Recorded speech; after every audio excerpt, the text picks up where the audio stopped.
Hello and welcome to this tutorial on Microsoft Excel. My name is John Upanupon. Whether you are a beginner or an expert, we have something for you. Our goal is simple, to make you an expert in Microsoft Excel. So today we are going to look at another method of calculating mode. Somebody called Jane A dropped a comment in one of my videos, the previous video, on how to calculate mean, median, mode, and range in Excel.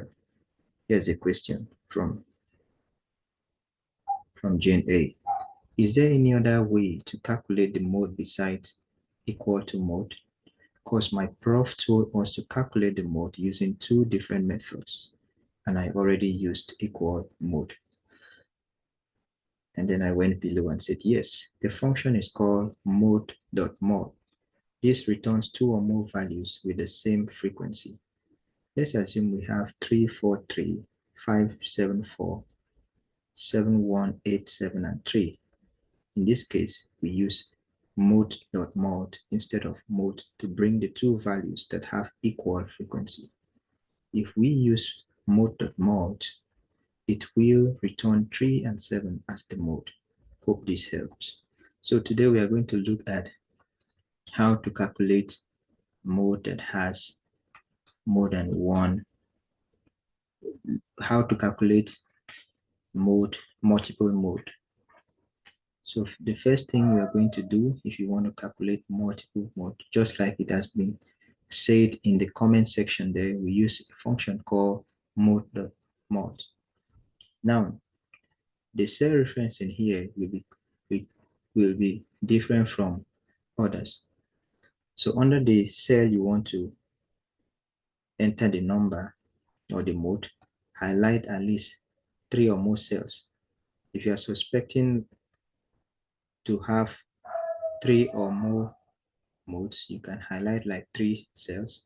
We are suspecting to have like 10, you can highlight. There's no harm in highlighting all, but for now let me keep it just simple at 4.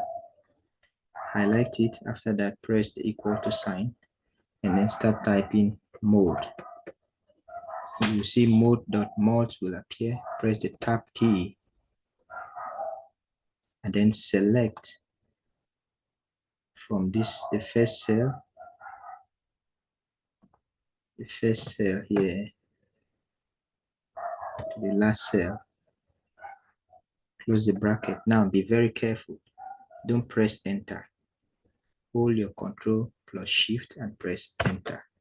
So you can see here, this is what we call an array because the answer is going to appear in more than one cell. So we can see here we have 3 and 7. We have not available here and not available here because there's no other mode. So that's how to calculate mode, multiple mode. So Jane A, this is the second method of calculating mode. So if you are given so many values and you are not sure of